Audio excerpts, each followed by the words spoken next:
Hello students, welcome to my YouTube channel. Exercise 9.1 basics मैं आपको इस एक्सरसाइज के अपने पिछले वीडियो में बता चुका हूँ।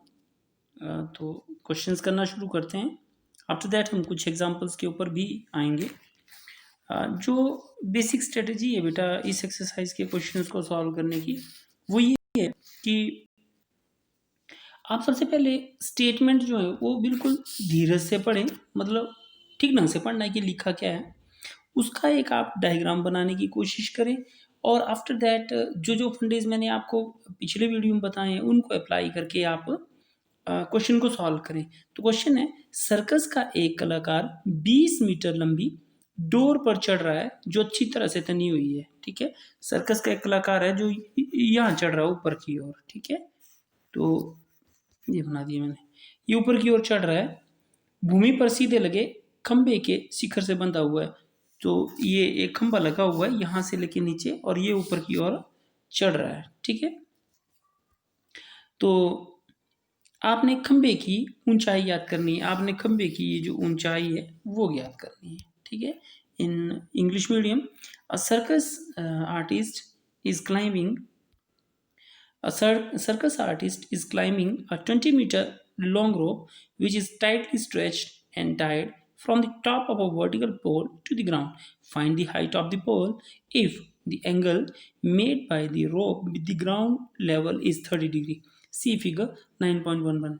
तो आपने यह फिगर देखना है और आपने हाइट जो है वो निकालने की कोशिश करनी है। ठीक है, तो इस क्वेश्चन को करते हैं, लिखेंगे मान लो खंबे की ऊंचाई बराबर है h मीटर। ठीक है, आफ्टर दैट डायग्राम बनाइए। तो जैसे कि डायग्राम इस तरह बनाया हुआ है तो मैं इस तरह भी बना देता हूँ, थोड़ा साइड बनाता हूँ। आप लोग बीच में बनाए इस डायग्राम को बेटा। ठीक है, तो जो एंगल है वो दिया हुआ है 30 डिग्री और ये डोरी की लंबाई जो वो भी दी हुई है 20 मीटर और ये h ये आपने निकालना है ABC। ठीक है, देयरफॉर क्या हो जाएगा, इसलिए AB बराबर है h मीटर। ठीक हो गया। अब राइट एंगल ट्राइंगल आप लिखेंगे, right angled triangle ABC, Hindi वाले लिखेंगे समकोण त्रिभुज ABC से, है ना, आप लिखेंगे समकोण त्रिभुज ABC से, इंग्लिश वाले लिखेंगे from right angle triangle ABC we have, क्या आएगा आपके पास। देखिए आप डायग्राम को ठीक ढंग से समझिए और जो मैंने तरीके बताए थे वो समझना है। आपको इन दो चीज़ों की ज़रूरत है। ठीक है, इन दो, ये 20 दिया हुआ है, एच आपने निकालना है, कोण आपके पास है। तो आप इस गोले की ओर समझिए कि ये गोला जो है वो किस चीज़ के लिए लगता है, ये लगता है साइन थीटा के लिए। तो आप लिखेंगे sine 30 degree is equal to किस चीज़ के बाद बराबर होता है, ये एंगल के सम्मुख भुजा बटा कर्ण। ठीक है, तो सम्मुख भुजा बटा कर्ण, तो सम्मुख भुजा बटा कर्ण से आ जाएगा आपके पास sine 30 degree is equal to सम्मुख भुजा है h और कर्ण है 20। तो साइन 30 डिग्री वैल्यू होती है 1/2 and this is equal to h/20।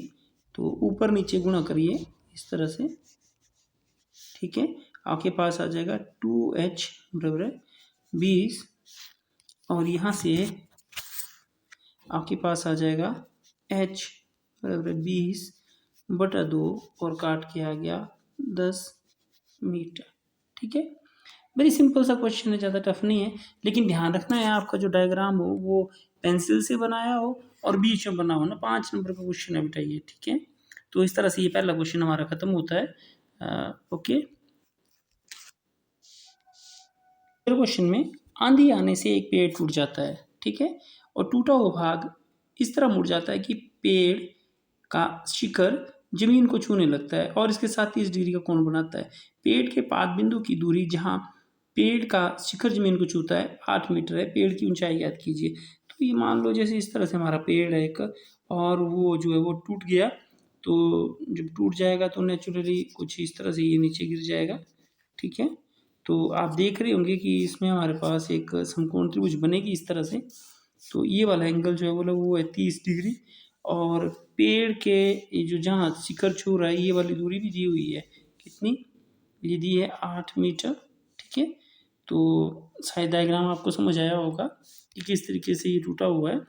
English medium वाले, a tree breaks due to storm and the broken part bends so that the top of the tree touches the ground, making an angle 30 degree with it. The distance between foot of the tree to the point where the top touches the ground is 8 meter. Find height of the tree. आपने जो tree है उसकी height निकालनी है। तो जिसमें मैं diagram यहाँ जैसे बना रहा हूँ, आपने ये डायग्राम भी जो है वो बीच में बनाना है, ठीक है। तो ये मैंने बना दिया डायग्राम। तो ये आपका ट्री है जो हवा आने से क्या हुआ, टूट गया। तो कुछ ये इस तरह से गिरा है, देखिए। और ये वाला एंगल जो है वो है 30 डिग्री का, ठीक है। हाइट देख लीजिए आप ट्री की, ये आधा भाग यहाँ है, तो एक आधा भाग यहाँ भी है, ठीक है। आधा टूटा है ना, तो आधा आधा हो जाएगा ये। और जो इस पॉइंट से लेके यहाँ तक की दूरी है वो भी दी हुई है 8 मीटर। तो हमें चाहिए क्या, देखिए हमें चाहिए यहाँ थोड़ा सा आपको समझाने के लिए, एक इस चीज़ की ज़रूरत पड़ेगी हमें, और एक इस चीज़ की ज़रूरत पड़ेगी। तो देखिए ये जो कोण के संलग्न भुजा बटा कर्ण है ना, एंगल की एडजेसेंट साइड बाय हाइपोटेन्यूज का ये होता है cos थीटा, ठीक। और परपेंडिकुलर बाय या opposite side by adjacent side ये होता है हमारे पास tan थीटा। तो इन दो चीज़ों की हमें ज़रूरत इसमें पढ़ने वाली है इस क्वेश्चन को करने के लिए। ये चीज़ हमने मार्क कर लेनी सबसे पहले, ठीक है। उसके बाद हम क्वेश्चन को सॉल्व करना शुरू करें। तो आप ए बी सी तो लिखेंगे late h1 be the height of the tree,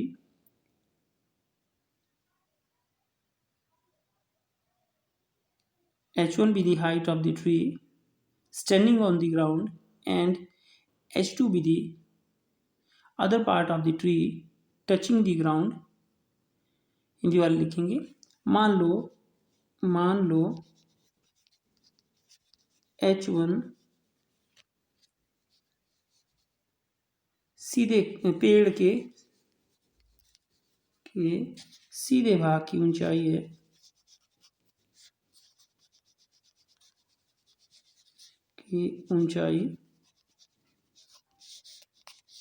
h2 बराबर है टूटे भाग की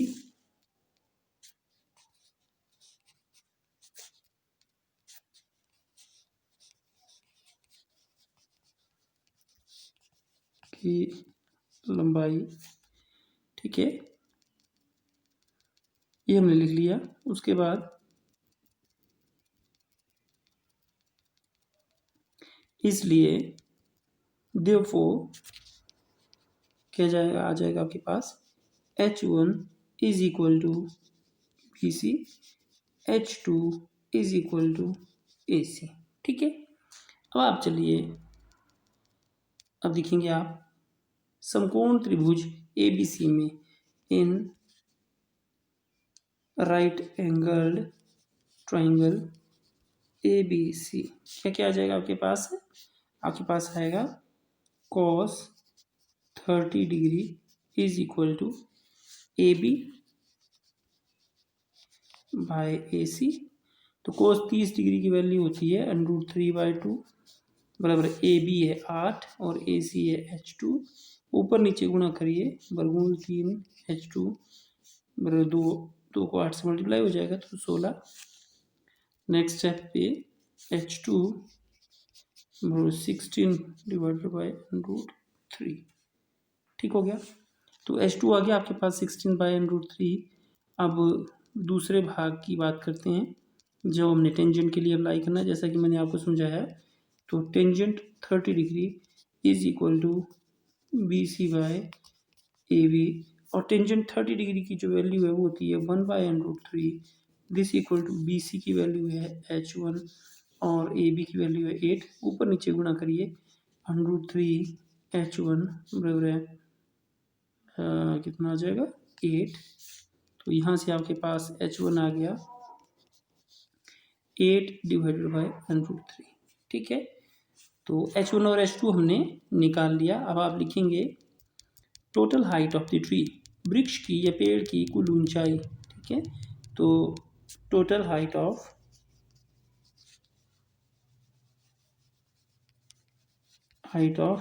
ट्री, पेड़ की कुल ऊंचाई कितने के बराबर होगी, H1 प्लस H2। तो H1 की वैल्यू हमने अभी निकाली 8 डिवाइडेड बाई 3 प्लस H2 की वैल्यू हमने पहले निकाली थी, वो था ये। ठीक है, तो आ जाएगा आपके पास 103 लघुत्तम आ गया, ये 8 जमा 16 और ये आ गया 24, 24 डिवाइडेड बाई 3। 9th क्लास में आपको पढ़ाया गया है कि हम लोग इर्रेशनल नंबर्स को कभी भी डिनोमिनेटर में नहीं रखते हैं, इसलिए आप इसको रेशनलाइज कर दीजिए। तो ये आ जाएगा आपके पास 24√3 डिवाइडेड बाय √3 को √3 से मल्टीप्लाई करूँगा तो हो जाएगा 3 8 जा, और ये आ गया 8√3 मीटर। ठीक है, अगेन इम्पोर्टेंट क्वेश्चन है बेटा, है ना, ठीक ढंग से समझें और समझते हुए इस क्वेश्चन को करें। ठीक है, तो ये क्वेश्चन हुआ, एक ठेकेदार बच्चों को खेलने के लिए पार्क में 2 फिसलन पट्टी लगाना चाहता है। आप जानते हैं ये फिसलन पट्टी क्या होती है, आप पार्क में आप गए उन्हें तो कुछ इस तरह की एक पौड़ियाँ जैसी बनी होती है, यहाँ चबूतरा बना होता है और फिर स्लाइडर बना होता है, तो बच्चे जो होते हैं ऊपर चढ़ते हैं और यहाँ से फिसलते हुए नीचे की ओर आते हैं, इसको बोलते हैं फिसलन पट्टी। तो इस तरह की फिसलन पट्टी लगाना चाहता है ये, जिसका शिखर क्या बोला 5, देखिए 5 वर्ष से कम उम्र के बच्चों के लिए एक ऐसी फिसलन पट्टी लगाना चाहती है जिसका शिखर 1.5 मीटर की ऊंचाई पर हो और भूमि के साथ 30 डिग्री। तीसरी बात है 5 साल से छोटे बच्चों के लिए कम ऊंचाई वाली फिसल पट्टी बनेगी और 5 साल से बड़े बच्चों के लिए देखिए ऊंची बन रही है 3 मीटर की ऊंचाई पर एक अधिक ढाल की फिसल पट्टी लगाना चाहती है जो भूमि पर 60 डिग्री का कोण बनाती है। प्रत्येक स्थिति में फिसल पट्टी की लंबाई क्या होगी।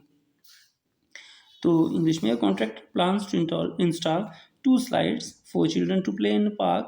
For children below the age of 5 years, she prefers to have a slide whose top is at a height of 1.5 meter and making an angle of 30 degree with the ground. जबकि जो बड़े बच्चों के लिए है वो कैसी बनाएगी, वो बड़े बच्चों के लिए वो थोड़ा ऊंचा बनाएगी। तो आप लिख लेंगे पहले यहाँ कि फर्स्ट कंडीशन,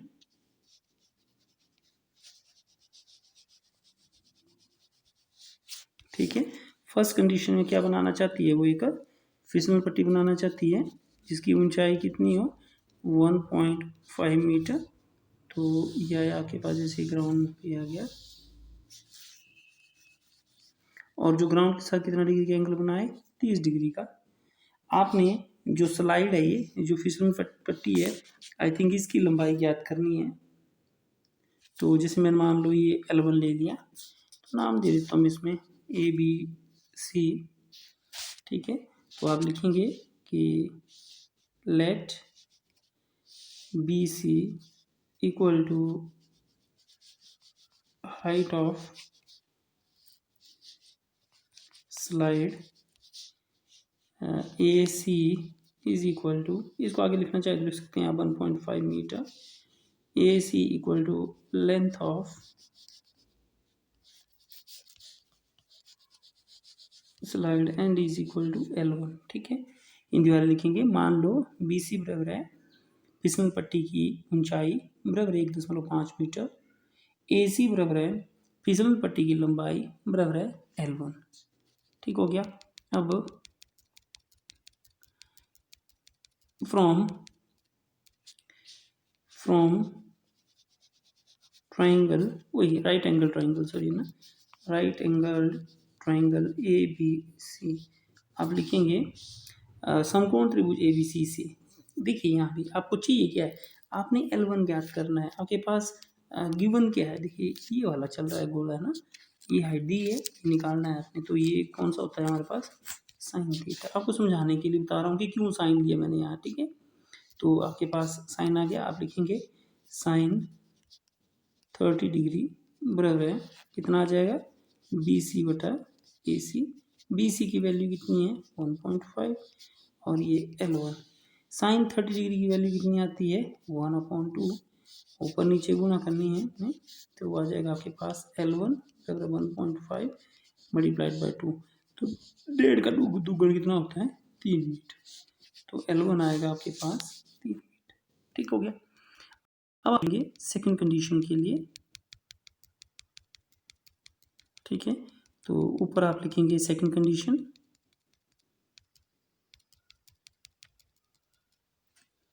तो यहाँ एक की जगह 2।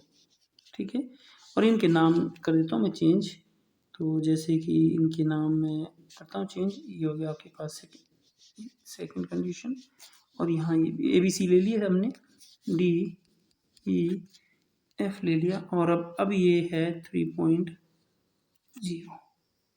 ठीक है, तो और जो एंगल है इस दशा में वो है 60 डिग्री का। ठीक है ना, तो वही पहले लिखेंगे आपकी, मान लो EF बराबर है हाइट ऑफ द स्लाइड, फिसल पट्टी की ऊंचाई, DEF बराबर है लेंथ ऑफ द स्लाइड, फिसल पट्टी की लंबाई। इसलिए राइट एंगल ट्राइंगल DEF से क्या आ जाएगा आपके पास, अगेन वही sine 60 degree is equal to 3 divided by L1। ये ज़्यादा लंबा लिखना है तो equal to EF divided by DEF, और ये आ जाएगा 3 डिवाइडेड बाई L1। अब साइन 60 डिग्री की वैल्यू होती है √3/2 is equal to 3 divided by L1। ऊपर नीचे आप मल्टीप्लाई करेंगे तो आपके पास आ जाएगा √3 L1 equal to 2 multiplied by 3 कितना हो जाएगा 6। तो इसका मतलब हो गया कि L1 is equal to 6 divided by √3। मैंने आपको अभी पीछे बताया कि हम लोग जो है वो √3 को कभी भी डिनोमिनेटर में इरेशनल नंबर्स अपरिमेय संख्याओं को कभी भी हर में नहीं रखा जाता, इसलिए आप √3 से मल्टीप्लाई करेंगे, √3 से डिवाइड, तो यह आ जाएगा आपके पास 6 √3 डिवाइडेड बाई 3, ये 3 से कट गया, 3 2 6, 2 √3 मीटर। ठीक है, तो इस तरह से ये 3 क्वेश्चन हमारे जो है वो कवर होते हैं। आई होप आप इन क्वेश्चंस को ज़रूर समझेंगे। ओके।